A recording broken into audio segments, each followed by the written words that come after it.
versos 16 e 17. Colossenses 3, versos 16 a 17. E eu quero chamar a sua atenção para esse texto, porque ele é muito conhecido nosso, mas nós nem sempre o entendemos corretamente. Confesso que, como um conselheiro bíblico, como alguém que está nessa área e ouvindo repetidas vezes sobre Colossenses 3,16, eu me vi surpreso com as lições desse texto. Eu me vi surpreso com a maneira como a gente tem entendido. Repare, eu vou tomar um susto tanto quanto vocês, eu no estudo e agora vocês na exposição. Então, preste bastante atenção. A parte mais difícil é conseguir extrair lição nova de texto conhecido.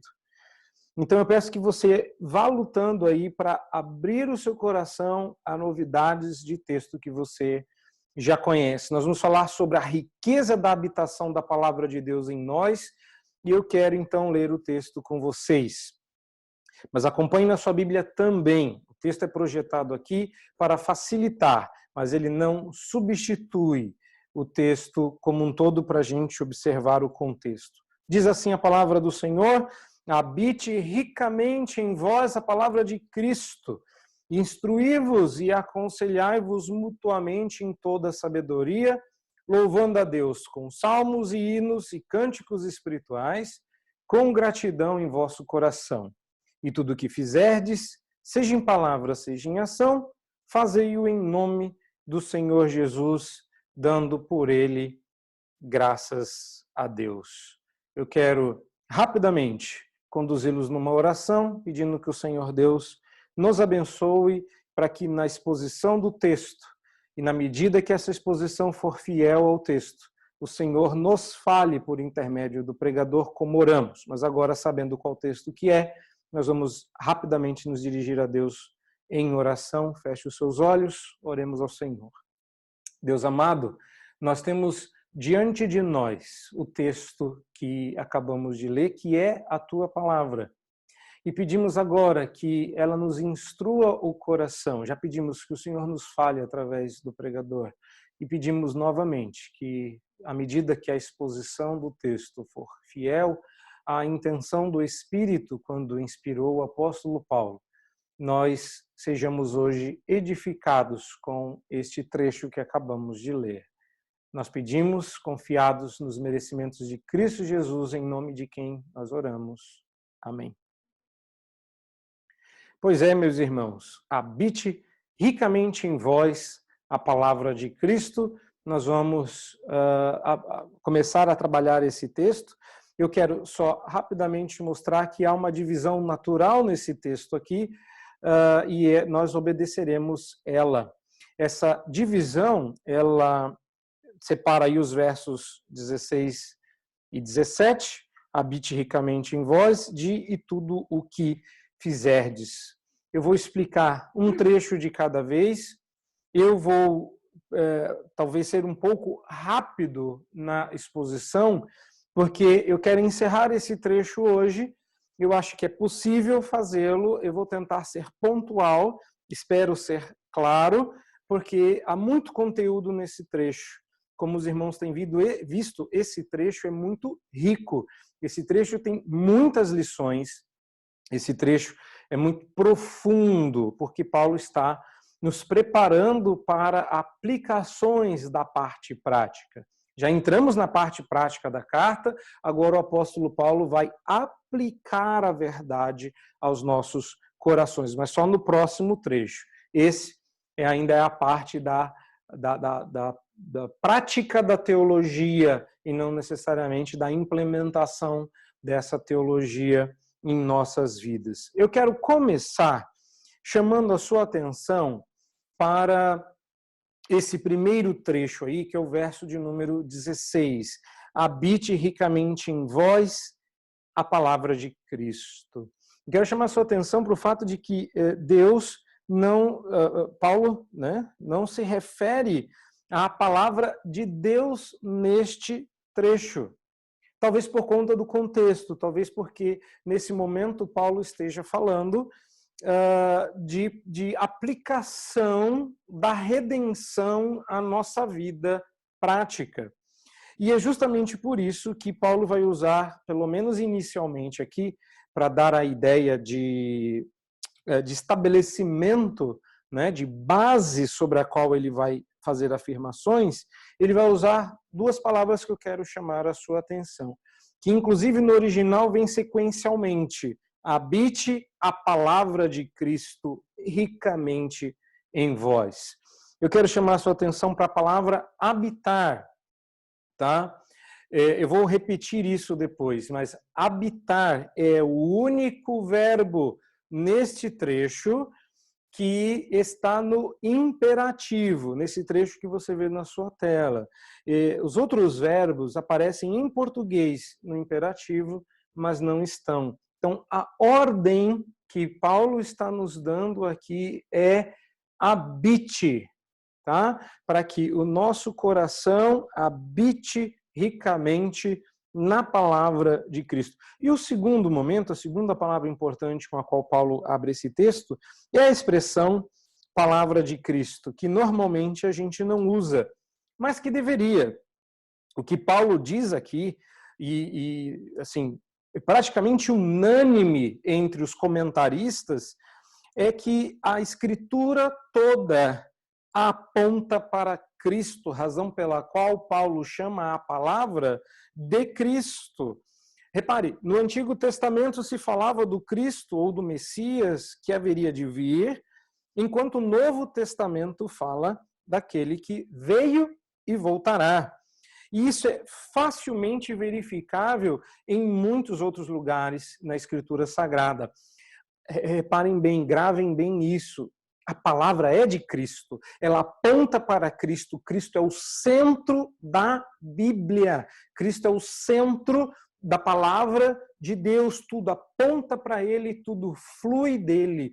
Não é à toa que Ele é a palavra encarnada. Tá?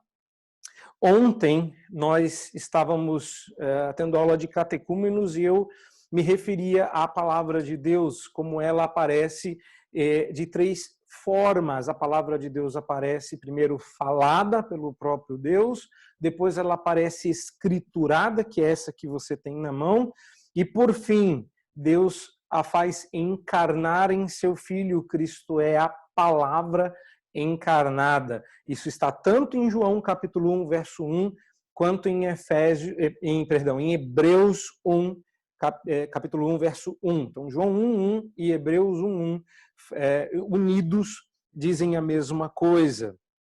Agora, eu quero mostrar para vocês que essa tem sido a experiência dos nossos irmãos, dos santos, ao longo do tempo.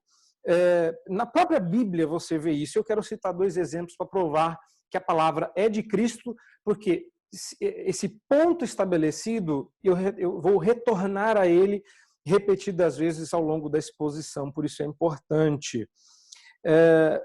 Você se lembra, provavelmente esses dois casos que eu vou citar são casos que você conhece bem. Quem não conhece a história, por exemplo, dos dois discípulos que desciam a Emaús depois que Jesus havia sido morto, 3 dias depois de ressuscitado. Algumas pessoas já tinham visto Jesus ressurreto, mas não aqueles dois discípulos que são identificados, pelo menos um deles é, o outro não. O que importa é que no caminho para Emaús, o próprio Cristo ressuscitado lhes aparece para conversar, mas eles não reconhecem o Senhor Jesus de pronto.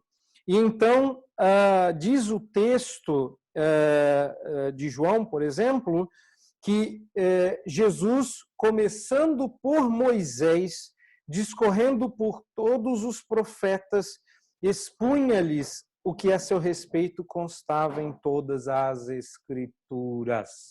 Olha só que interessante. Jesus encontra com eles, eles estão muito tristes, e aí ele expõe vários textos, todos os textos apontando para si. Irmãos, eu não sei se vocês vão ouvir algum tipo de barulho, mas sei lá, parece que está tendo uma carreata, está tendo uma barulhada aqui, e eu espero que isso não interfira no som, tá? Eu não os vejo agora, mas eu espero que isso não interfira. Bom, continuando, um outro exemplo marcante de como a palavra aponta para Cristo é o exemplo de Filipe, registrado em Atos, quando ele encontra com o eunuco. O eunuco está lendo Isaías, e ao que tudo indica ele leu em voz alta, e Filipe pergunta, entendes o que lês? E ele disse, não tem como entender se não houver quem me explique. Então Filipe sobe à carruagem e diz o texto de Atos que, começando por esta passagem da Escritura, Filipe anunciou-lhe a Jesus. Esta é a razão pela qual qualquer abordagem legalista da Escritura não produz efeitos redentores. Esta é a razão pela qual a palavra ser a palavra de Cristo é a razão pela qual qualquer abordagem que só nos apresente os deveres cristãos, mas não nos conduza ao conhecimento pessoal de Jesus Cristo, não alcança redenção. Nós estamos cansados de pregações moralistas e legalistas, onde você aprende listas do que fazer, listas de como você deve ser, listas de como você devia ser e não é. Chega! A palavra é de Cristo, a palavra serve para anunciar uma pessoa, é o cartão de apresentação de alguém, e não de listas de deveres. Nosso coração deve habitar em uma palavra que nos anuncia o Salvador. É por isso que Paulo chama a palavra de Cristo, porque a palavra apresenta-nos alguém. O foco e o objetivo da redenção é tornar o relacionamento com alguém possível. E esse alguém é Deus o Pai. É Deus o Pai. Cristo é o mediador, é o meio. É através de quem nós temos acesso ao Pai. Então, qualquer pregação, qualquer abordagem das Escrituras, qualquer doutrina, qualquer culto que não aponte, não centralize, não foque em Jesus, não está cumprindo o seu papel. Esta é a palavra na qual devemos habitar com riqueza, naquela que nos conduz à pessoa de Cristo e na redenção que ele nos proporciona. Observe a riqueza desse texto. Eu não posso, ricamente aqui, acho que não precisa de explicação, observe que a abundância com a qual nós devemos nos alimentar, nós devemos habitar, pode ser dita de várias formas, mas eu vou dizer uma que vocês vão entender muito bem. Nós estamos já há algumas semanas de quarentena dentro de casa. Nós estamos habitando ricamente na nossa casa. Pronto, acho que ficou explicado, né? Você deve habitar com a mesma riqueza e com a mesma intensidade na palavra de Deus. Exceto que dela você não pode sair para fazer o essencial, porque o essencial está suprido nesta grande e rica casa na qual nós habitamos, que é a palavra de Cristo. Dito isso, me permita caminhar um pouquinho. Como eu disse anteriormente, há uma diferença entre os verbos que aparecem no restante da passagem e o verbo habitar. Habitar está no imperativo, como estavam os outros verbos dessa passagem. E outros verbos dessa passagem que estavam, vocês vão se lembrar, explicando como, e aqui você tem 3 níveis nesse texto, tá?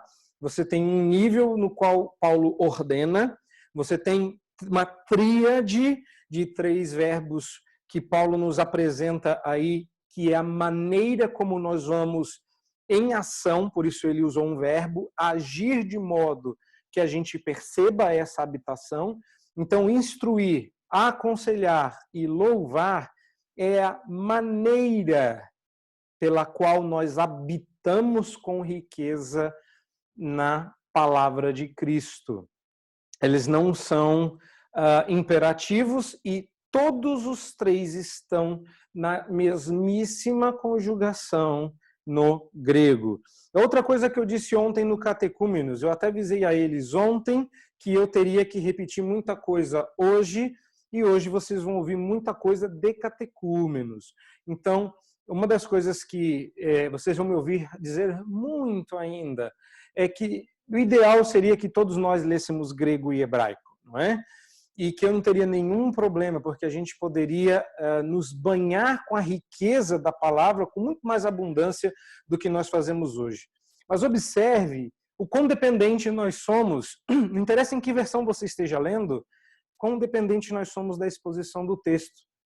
Olhando para esse texto, quando que você saberia que instruí-vos e aconselhai-vos estaria exatamente na mesma conjugação verbal que louvando, olhando só para o português ou só para o inglês? Impossível, tá? Não existe uma melhor tradução aqui, porque o equivalente a disso seria instruídos e aconselhados e louvado, ou tendo louvado. Não vou tentar corrigir aqui a conjugação desses verbos, até que um imperativo de segunda ordem caberia bem, né? Ou, se você preferir, o equivalente ao nosso gerúndio também caberia bem aqui, né? Habite instruindo, aconselhando e louvando, tá? Mas é porque vai ter outras coisas aqui e elas também vão ajudar, tá bom? Esses três verbos têm o mesmo peso, só que a ordem, e aqui eu quero chamar a sua atenção, a ordem como as coisas aparecem no original tá diferente do português. E quando eu reordenei as palavras, eu me deparei com um texto diferente na minha frente. Quando eu fui conferir outras possíveis traduções, bastante, tanto em português quanto em inglês, eu reparei que o mundo está dividido em duas possibilidades, em duas propostas de tradução desse texto, tá? Essa que você tem diante de você e qualquer outra maneira de dizer o que você está lendo, é a mesma coisa, mas eu quero que você preste bastante atenção porque uma mudança sutil vai alterar sensivelmente a mensagem. Por favor, leia comigo o texto para você ver a diferença. Observe a ordem do argumento. Habite ricamente em vós a palavra de Cristo, instruí-vos e aconselhai-vos mutuamente em toda sabedoria, louvando a Deus com salmos, hinos e cânticos espirituais, com gratidão em vosso coração. Agora repare, se eu reordenar as palavras, se o sentido muda. Olha aí, eu vou ler. Habite ricamente em vós a palavra de Cristo em toda a sabedoria. Instruí-vos e aconselhai-vos mutuamente com salmos e hinos e cânticos espirituais, louvando com gratidão a Deus em vosso coração. E aí? Mudou alguma coisa? Vamos lá. Em resumo, uma versão ensina que a mensagem a respeito de Cristo, em toda a sua riqueza, preenche a nossa vida. E que nós devemos nos ensinar e nos aconselhar uns aos outros com toda a sabedoria. E que nós temos que cantar a Deus com salmos, hinos e cânticos espirituais com o coração agradecido. Enquanto que na outra versão, a palavra de Cristo habita em nós com abundância, em toda a sabedoria, ensinando-nos e nos admoestando uns aos outros com hinos, salmos e cânticos espirituais, e então cantando ao Senhor com graça em nosso coração. Muda ou não muda? E eu vou preferir esta segunda opção. Primeiro, porque os colossenses estavam em busca de sabedoria e estavam buscando essa sabedoria em pessoas, em mestres. Irmãos, não é diferente hoje. Nós temos os nossos mestres de estimação. Eles se tornaram a autoridade. Eles são os pequenos papas em qualquer igreja, em qualquer denominação. Tanto é que se um pregador diz uma coisa e o papinha disse outra, a gente já logo diz, mas fulano não pensa assim, porque fulano que é sábio. Enquanto que o apóstolo Paulo está dizendo, vocês querem sabedoria? Busquem na palavra de Cristo. Habite a palavra de Cristo ricamente em vós, em toda a sua sabedoria. Enquanto os colossenses buscavam sabedoria escondida, Paulo falava de sabedoria revelada. Se era sabedoria o que eles queriam, eles deveriam, e nós também podemos recorrer às riquezas insondáveis da palavra de Cristo. E quão facilmente nós nos encantamos com as belezas do conhecimento do mundo e somos surdos à sabedoria de Deus. Olha para o nosso tempo, olha para a nossa volta. Acho que todo mundo aqui recebeu, se não fui eu mesmo quem compartilhei o áudio, da confusão, da cacofonia que nós estamos ouvindo. Fique em casa, sai de casa, para de trabalhar, começa a trabalhar, você se lembra disso. Mas observe, os cientistas, a sabedoria, as pessoas dizem com a boca cheia como se estivessem mastigando. Nossa abordagem está baseada em ciência. Ciência do quê? Sabedoria do quê? E Paulo disse, você quer sabedoria, meu querido? Volta para a palavra de Deus. Porque havendo ciência, passará, mas a palavra do Senhor permanece para sempre.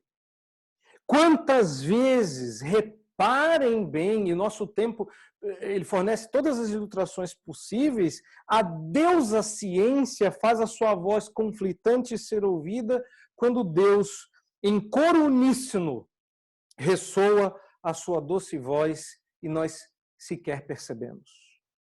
Esta semana, eu compartilhei alguns textos com um aconselhado específico meu sobre o seu problema que ele está enfrentando. A gente está tentando manter o aconselhamento à distância.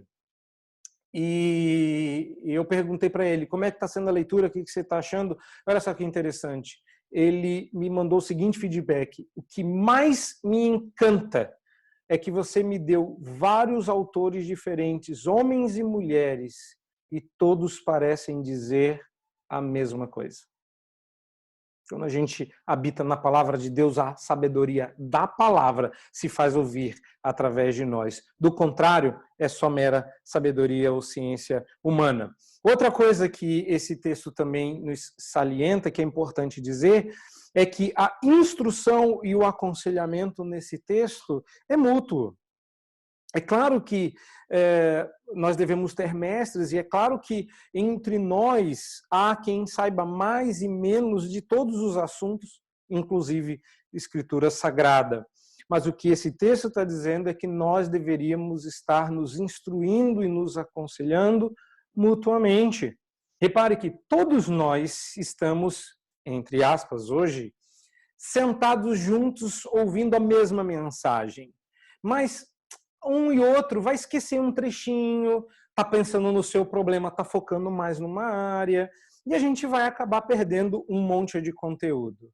Não tem nenhum problema nisso, porque do outro lado, em outra conexão, ou se fôssemos pessoalmente, né, fisicamente juntos, estaria sentado logo ao seu lado alguém que está pensando em outra coisa e que está focando em outra coisa.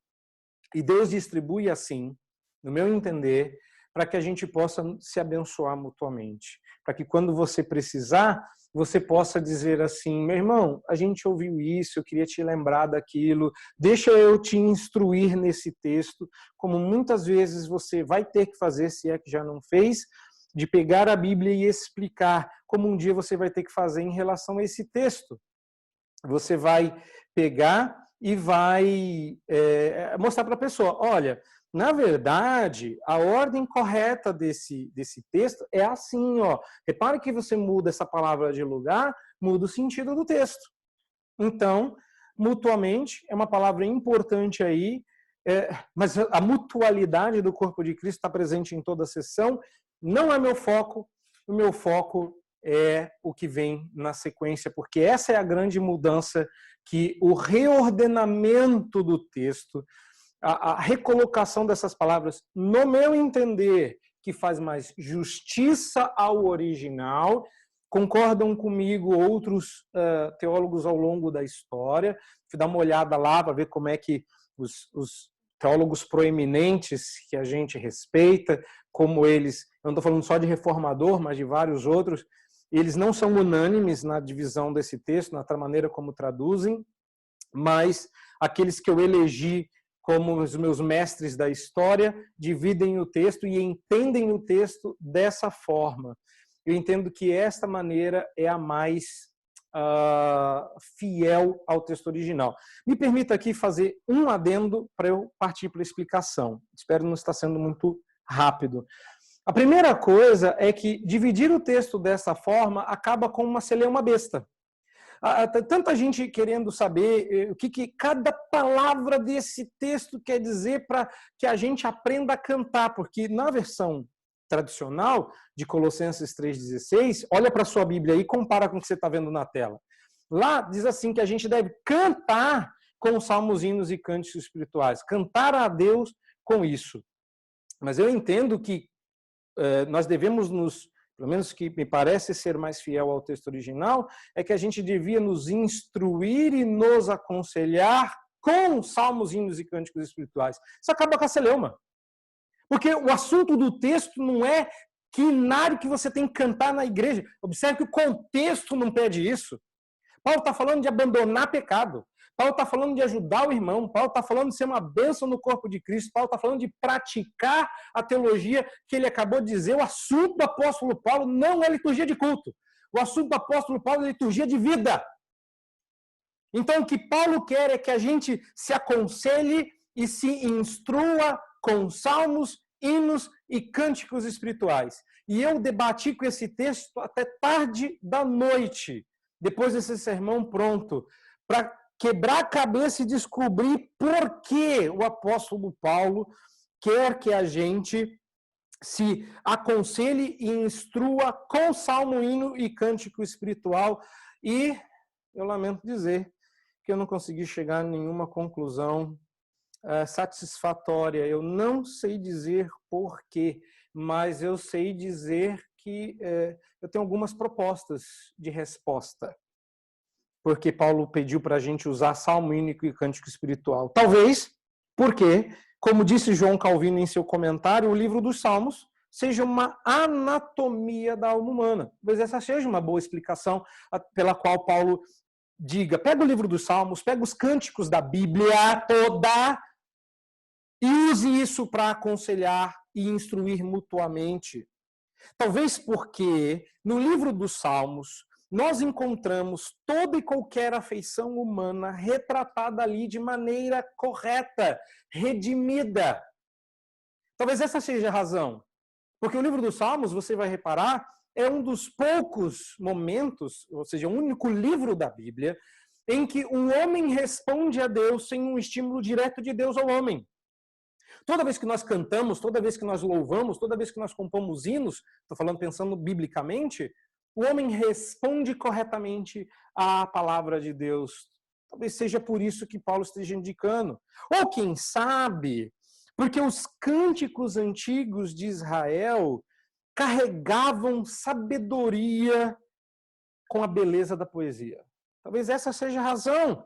E talvez isso explique por quê. Por exemplo, o reverendo Vadislau faz tanta questão de escrever em verso e prosa o aconselhamento redentivo. Talvez essa seja a razão. Porque Deus nos quer ganhar para si, mas Ele também nos quer ganhar para a beleza da sua santidade. E Deus não quer que a gente o obedeça sem as afeições acesas para Ele. Talvez essa seja a razão pela qual Paulo diz, usa os salmos, usa os hinos, usa os cânticos espirituais que você encontra na palavra de Cristo, que cantam Cristo, que se apresenta, a pessoa se apresenta a Deus. Talvez essa seja a razão. Mas eu exatamente não sei, eu apenas estou apresentando algumas possibilidades para vocês que me parecem ser justas. Contudo, eis aqui uma maneira fácil de você começar sua instrução para ser uma bênção na vida uns dos outros. Se você não sabe como é Como é que eu faço, pastor, para aprender aconselhamento? Como é que eu faço para começar nesse processo? Paulo acabou de te dar uma dica prática joia. Leia o livro dos Salmos. Começa com ele. Livro dos Salmos é leitura obrigatória. Mas eu digo, os Salmos não é tudo. A Bíblia é rica em cânticos e hinos espalhados em suas páginas que nos instruem, nos aconselham como não aprender com Ana, quando canta ao Senhor, ou com Maria, com o seu Magnificat, como não aprender com Simeão e o seu cântico de bendizer ao Senhor, como não nos lembrar dos cânticos que estão registrados nos livros dos reis, com as músicas e a poesia de Salomão, de Moisés, de Davi. E é por isso, meus irmãos, que no Salmo 16, verso 7, se você puder rapidamente, porque a gente precisa voltar nesse texto rapidinho, abrir no Salmo 16, verso 7. Talvez essa seja a razão pela qual o salmista lá antigamente disse o seguinte: bendigo o Senhor, reparem, que me aconselha, pois até durante a noite o meu coração me ensina. O meu coração me ensina. Sabe quando aquela música boa fica na nossa cabeça, aquela música santa, que tem música tem um poder de ficar gravado na nossa cabeça. Depois do culto, vocês perguntam para a Cíntia, mas a gente já sabe, minha esposa grava tudo que tem com música. Minha esposa é aquelas maquininhas de junk box, ela sabe todas as músicas de tudo, ela grava tudo. Música grava, faz com que a gente grave as coisas. E não é interessante quando uma música fica na nossa cabeça e aquela letra vai ministrando ao nosso coração repetidas vezes. E quando a gente está num momento mais de dor, de meditação, o que vem à nossa mente? Aquele texto? Não. Vem à nossa mente aquela música. E eu reservei para este momento uma citação muito interessante que aconteceu esta semana. Essa semana o nosso presidente foi tentar dar uma de piedoso e ele disse o seguinte: tem aquele texto bíblico que diz assim, Deus não escolhe os capacitados, mas capacita os escolhidos. Não é? A gente ri porque a gente sabe que esse texto não existe, mas eu perdi a conta de quantas vezes as pessoas vêm para mim e dizem: pastor, onde fica aquele texto que diz assim, se não abrires o mar, Deus vai me fazer andar sobre as águas? Onde que diz aquele texto que diz assim, chuvas de bênçãos teremos? Onde tem aquele texto bíblico? Onde está aquele texto que diz assim, e a pessoa cita uma música?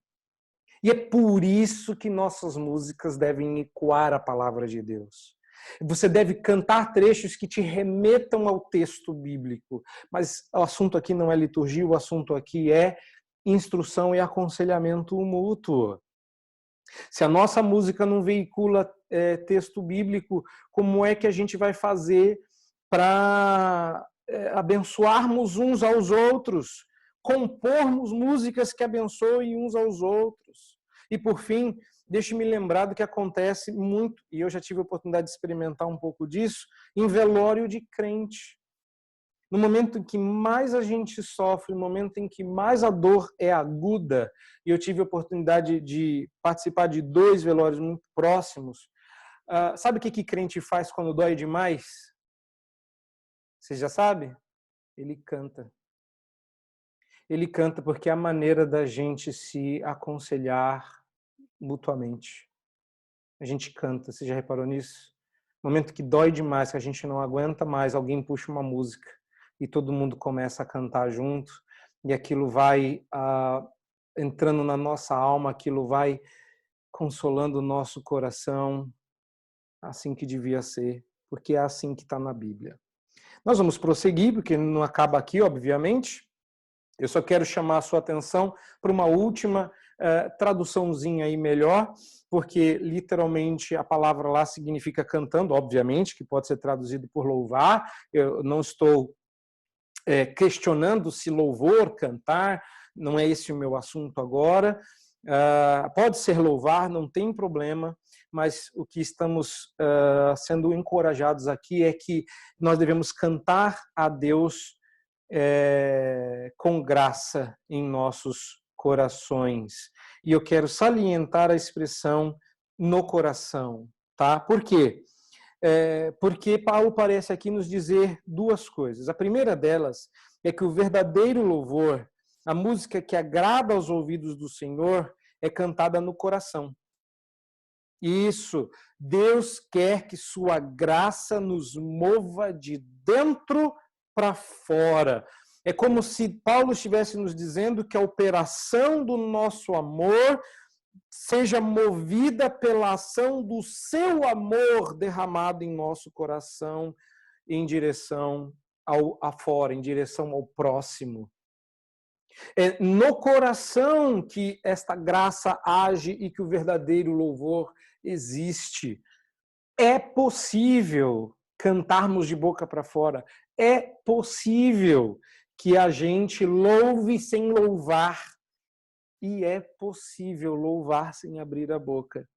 Você não precisa cantar, você não precisa... Mas quando a gente gesticula, é curioso como o nosso corpo fisicamente quer reagir à nossa alma sempre.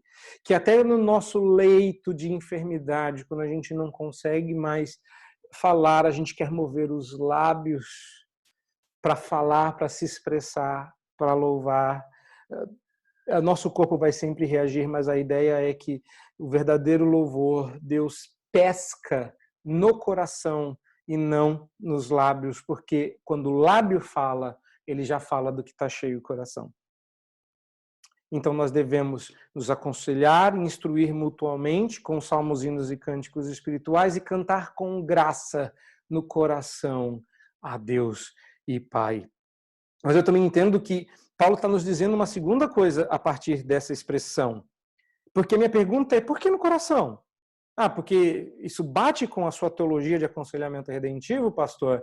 Não, mas porque, e aqui tem vários textos, você vai ter que depois ouvir para pegar cada um, porque são muitos, mas eu acho que isso é um eco do que está aonde? Nos Salmos, por exemplo. Olha só, é no Salmo 14, verso 1, que nós lemos que o insensato diz no coração, não a Deus. Está lá no Salmo 14, verso 1. No Salmo 53, verso 1, o salmista repete essa informação. Diz o insensato no seu coração, não a Deus. No Salmo 36, verso 1, diz que há no coração do ímpio a voz da transgressão. Não há temor de Deus diante dos seus olhos. Olha só, há no coração do ímpio a voz da transgressão. Mas se a gente andasse pelo livro dos Salmos, nós também encontraríamos o oposto. O Salmo 139, versos 23 e 24, dizem: sonda-me, ó Deus, e conhece o meu coração, prova-me e conhece os meus pensamentos, vê se há em mim algum caminho mau e guia-me pelo caminho eterno. Conhece o meu coração. É como se o salmista estivesse dizendo: Senhor, ouve a música que toca aqui dentro. Ouve a música que toca aqui dentro. Salmo 9, verso 1. Olha que lindo esse salmo. Louvar-te-ei, Senhor, do fundo, a partir de todo o meu coração, cantarei todas as suas maravilhas. Salmo 45, 1. De boas palavras transborda o meu coração. E Salmo 15, verso 2. O que vive em integridade e pratica a justiça e no coração fala a verdade. Então, o coração, o centro de ser, as profundezas do nosso ser, cantam a Deus de verdade. E há momentos em que a gente não consegue falar, que até isso nos embargaria, nos travaria. E há momentos em que a gente se coloca diante de Deus com o coração aberto e apenas diz: Senhor, olha o coração e vê se há em mim algum caminho mau. Isso encerra esse trecho. Eu quero rapidamente falar do trecho final para a gente encerrar essa mensagem. Eu quero lembrar, no verso 17 de Colossenses 3, que esse trecho final, que eu já coloquei aí dividido na sua tela, ele não é um resumo só das últimas palavras que nós lemos, mas um resumo de toda essa perícope, de todo esse parágrafo. E tudo o que fizerdes, isso aqui é uma junção, não é?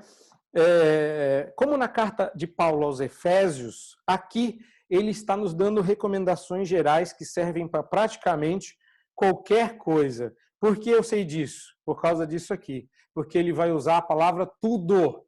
Então, essa é uma piada interna, mas nós temos o Joel presente, ele vai lembrar disso. A palavra tudo aqui, no original, significa tudo. Olha só que joia, não é? Tudo é tudo mesmo. Então, o que é que eu devo fazer como forma de culto a Deus, que eu devo fazer em nome do Senhor Jesus, para a Deus com ações de graças? Paulo diz, faça só tudo, só tudo. O problema é que a gente não dá conta de fazer tudo, porque tudo inclui, e me permita isso, foi uma coisa antiga, mas que ainda fala muito ao meu coração. Eu gosto muito de suco de laranja. Quem me conhece sabe que esse é o meu suco favorito, que se eu pudesse tomava até banho disso. Mas como fica pegajoso depois, eu passo. Mas quando dois autores que eu respeito escrevem um texto dizendo como beber suco de laranja para a glória de Deus, eu fui particularmente acordado para o fato de que a gente nem sempre faz tudo, seja em palavra ou seja em ação. Isso significa que eu tenho que abrir a minha boca pensando na glória de Deus, e eu devia varrer a casa pensando na glória de Deus, lavar os pratos pensando na glória de Deus, tomar suco de laranja pensando na glória de Deus, fazer tudo. E é por isso que a gente precisa de um Redentor. É por isso que a gente precisa de Jesus. Porque a gente não dá conta de fazer tudo. Mas tudo que eu tiver conta, tudo que eu tiver consciência, e com treino, algumas coisas passarão para o nosso DNA, que a gente já vai fazer para a glória de Deus, mas leva tempo e custa muito caro. Mas tudo deve ser feito em palavra ou em ação. Tudo que você fala, tudo que você faz, absolutamente tudo está incluído aí. E isso nos leva à ideia de mediação. Talvez a parte mais importante desse texto. Porque mediação é um problema para nós. Observa que nós não estamos juntos, mas estamos. A diferença é o meio. A gente está procurando um meio para estar juntos. Hoje, o mediador da nossa comunhão é o Zoom. E o mediador da comunhão de outras comunidades pode ser um Hangouts, pode ser um whatever, pode ser o que você elegeu, o que cada igreja elegeu. Mas a gente gosta de acesso direto. E é bom isso. E Deus nos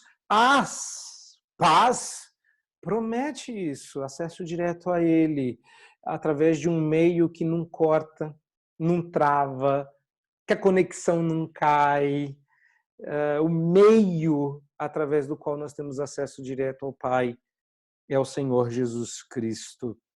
E nesse trecho, Paulo, reparem como Paulo nunca deixa de fora, ele nunca esquece, e nem ele, nem outros autores do Novo Testamento, nem ninguém ao longo da história das Escrituras, talvez porque foram inspirados por Deus para escrever, mas em nenhum momento nós chegamos a Deus diretamente. Nos poucos momentos em que os mediadores humanos chegaram à presença de Deus de maneira direta, a exemplo de Moisés, eles julgaram que iriam morrer. Exceto Moisés, que foi meio bobo, disse, deixa eu ver sua glória. E Deus deixou claro, acho que você não entendeu, irmão. Se você vir o meu rosto, você não sobrevive. Mas outras pessoas tiveram contatos, como Daniel, que caiu como se estivesse morto, Ezequiel, que caiu desmaiado, João, na ilha de Patmos, que também se quedou diante da sua visão. Nós sempre seremos mediados. O que significa, meu querido irmão e minha querida irmã, é que nem mesmo, observa o texto, as nossas ações de graças sobem a Deus diretamente. Tudo o que nós fazemos, pedimos, pensamos e ofertamos a Deus das profundezas do nosso coração é mediado por Cristo. Não temos por nós mesmos condições de apresentar nada a Deus. nem mesmo nossas melhores obras e intenções sem a mediação de Cristo.